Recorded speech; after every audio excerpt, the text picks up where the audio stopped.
Tokia paprasta istorija, reiškia, pajūris ir kažkur už 2 kilometrų nuo jūros stovi tokia nedidelė salelė, kur stovi švyturys, ir tam švytury gyvena švyturio saugotojas.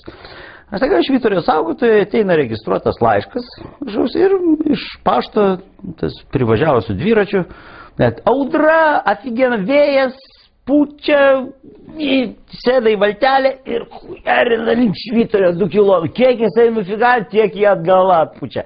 Jis varo, 6 valandas pizdolina link to švyturio. Mane prisiparkuoja laisvė.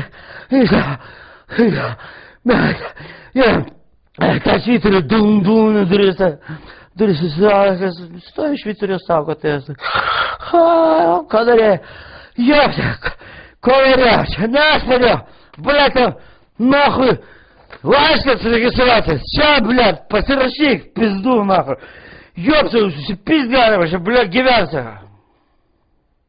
Klausyk dabar taip, nusišypsai ir pasižiūrė į mane, sušypsė, su šypsena, nes dar vieną kartą va tokiu žvilgsniu pasižiūrėti į mane, aš užsisakysiu kokį nors dienraštį.